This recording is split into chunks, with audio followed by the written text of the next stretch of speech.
Feed महामार्ग असेल, DMIC असेल, MIDC असेल, छत्रपती संभाजीनगर शहर औद्योगिक दृष्टिकोनातून आपल्याला उंच झेप घेताना दिसत आहे।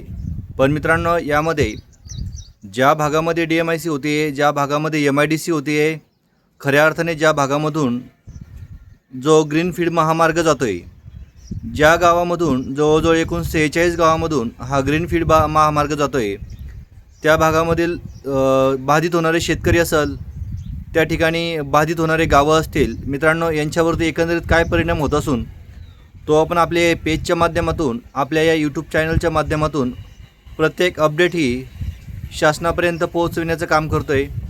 त्यानंतर प्रत्येक शेतकऱ्यांपर्यंत माहिती देण्याचं काम करतो आहे।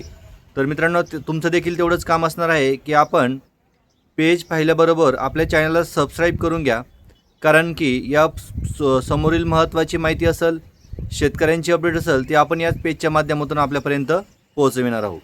मित्रांनो बघा, महत्त्वाची बातमी आहे, सकाळ वृत्तपत्रामध्ये छापून आलेली बातमी आहे। ग्रीनफील्ड महामार्गासाठी पुढच्या आठवड्यामध्ये सुरू होणार मोजणी। मित्रांनो, आजची जी तारीख आहे 20 ऑगस्ट 2026, म्हणजे मित्रांनो आजचा जो वार आहे तो आहे गुरुवार। आणि आपण जर बघितलं तर पुढल्या आठवड्यामध्ये या प्रक्रियेला महत्त्वाची सुरुवात होणार आहे। हे आपण आपल्या पेजच्या माध्यमातून, आपण पेपरच्या माध्यमातून माहिती घेतलेली आहे। त्यानंतर मित्रांनो, आपण मागील 15 दिवसामध्ये सर्व शेतकऱ्यांनी एकजूट दाखवली।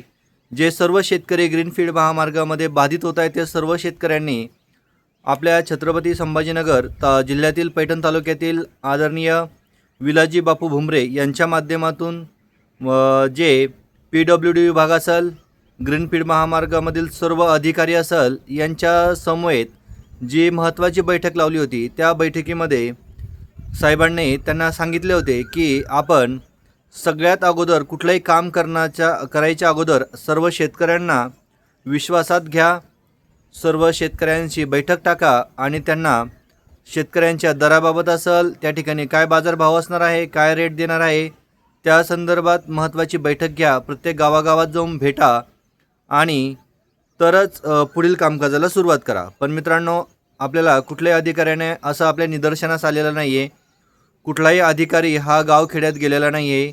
जे ग्रीनफील्ड महामार्गामध्ये एकूण 46 गावं बाधित झालेले आहेत, त्या गावामध्ये आलेला नाही आहे। प्रत्येक शेतकरी ती आतुरतेने वाट बघतोय की या ग्रीनफील्ड महामार्ग जात असताना यामधून शेतकऱ्याला प्रति एकर, प्रति हेक्टर काय दर भेटणार आहे। सगळ्यांकडं छत्रपती संभाजीनगरच नव्हे तर पूर्ण महाराष्ट्राचं लक्ष या महत्त्वाच्या अपडेटकडे लागून आहे। पण मित्रांनो, दराबाबत आणि रेट संदर्भात कुठलीही घोषणा आणखी झालेली नाही आहे। पण मित्रांनो, पुढील आठवड्यामध्ये या ग्रीनफील्ड महामार्ग संदर्भातली अलाइनमेंट जारी झालेली आहे, गट नंबर डिक्लेअर झालेले आहे, गाव जाहीर झालेले आहेत। पण मित्रांनो, आता याची पुढील जी प्रक्रिया होणार आहे तर ती आहे पुढील आठवड्यामध्ये मोजणी संदर्भातली। शेंद्रा बिडकीन ढोरेगाव 74 किलोमीटरचा जो प्रकल्प आहे, यामध्ये एकूण 3 पथकांची स्थापना देखील केलेली आहे। आपण जर बघितलं, छत्रपती संभाजीनगर तालुका 19 शेंद्रा बिडकीन ढोरेगाव या ग्रीनफील्ड औद्योगिक मार्गाच्या 6 पदरी रुंदीकरणासाठी गती मिळणार आहे। सुमारे 74 किलोमीटर लांबीच्या या रस्त्याची संयुक्त मोजणी ही पुढील आठवड्यामध्ये सुरू होणार आहे आणि त्यासाठी 3 स्वतंत्र पथके देखील मित्रांनो या ठिकाणी नेमलेले आहेत। हे पथके नियुक्त केले असून महिनाभरात मोजणीची प्रक्रिया पूर्ण करण्याचे नियोजन सार्वजनिक बांधकाम विभागाने केलेले आहे। छत्रपती संभाजीनगरचे औद्योगिक क्षेत्र आता रस्ते कनेक्टिव्हिटीच्या दिशेने दमदार पावले टाकू लागलेले आहेत। याचाच विचार करून शेंद्रा बिडकीन ग्रीनफील्ड महामार्ग समृद्ध महामार्गाशी जोडला जाणार आहे। शेंद्रा बिडकीन ग्रीनफील्ड महामार्ग समृद्धी मार्गाशी जोडल्यानंतर शेंद्रा बिडकीन आणि ढोरेगाव या 3 प्रमुख औद्योगिक पट्ट्यांना परस्पर जोडणाऱ्याचं काम आधुनिक 73.26 किलोमीटर लांबीचा हा रस्ता करणार आहे। म्हणजे 6 पदरी 6 लेन ग्रीनफील्ड कॉन्क्रीट रस्ता उभारला जाणार आहे। हा रस्ता पूर्ण कॉन्क्रीट असण्याची सर्व माहिती आपल्याला बापूच्या माध्यमातून, सर्व अधिकाऱ्यांशी बैठक जी झाली त्या माध्यमातून कळालेली आहे। गट क्रमांक, क्षेत्रफळाची होणाऱ्या नोंदी, रस्त्याच्या 6 पदरीकरणासाठी आवश्यक असलेल्या जमिनीची संयुक्त मोजणी सार्वजनिक बांधकाम विभाग आणि भूमी अभिलेख विभागाच्या माध्यमातून पुढील आठवड्यात करण्यात येणार आहे। यामध्ये संबंधित जमिनीचे गट क्रमांक, एकूण क्षेत्रफळ, रस्त्यासाठी आवश्यक जमीन आणि प्रत्यक्ष ताब्यात येणारे क्षेत्र याची नोंद केली जाईल. संबंधित जमीनधारकांना नियमानुसार नोटिसा देऊन मोजणी प्रक्रिया ही देखील राबवली जाणार आहे. 3 पथकामुळे कामाला वेग मिळणार आहे. 74 किलोमीटरचा मोठा पट्टा असल्याने 3 पथकाच्या माध्यमातून एकाच वेळी वेगवेगळ्या भागात मोजणी केली जाणार आहे. प्रत्येक पथकाला स्वतंत्र क्षेत्राची जबाबदारी देखील देण्यात येणार आहे. महिनाभरात संयुक्त मोजणी पूर्ण करायचा प्रयत्न केला जाणार आहे आणि मोजणी दरम्यान काही ठिकाणी गट क्रमांक, जमीन, क्षेत्रफळ किंवा रस्त्याच्या संरेखनात किरकोळ बदल होण्याची शक्यता देखील या ठिकाणी वर्तवण्यात येत आहे. या मार्गाच्या 6 पदरीकरणासाठी संयुक्त मोजणी पुढील आठवड्यात सुरू होण्याचे नियोजन आहे. मोजणीचे काम जलद गतीने करण्यासाठी 3 पथके देखील याच्यामध्ये येणार असले आहे, अशी माहिती आपल्याला एस भगत, अधीक्षक अभियंता, सार्वजनिक बांधकाम विभागाने दिलेली आहे.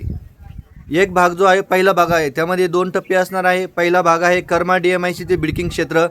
मुख्य रस्त्याची लांबी असणार आहे 27.55 किलोमीटर, एकूण लांबी 34.71 किलोमीटर. समाविष्ट यामध्ये गावे असणार आहे एकूण 22. कनेक्टिव्हिटी असणार 4.48 किलोमीटर समृद्धी महामार्ग, 2.27 किलोमीटर बिडकीन.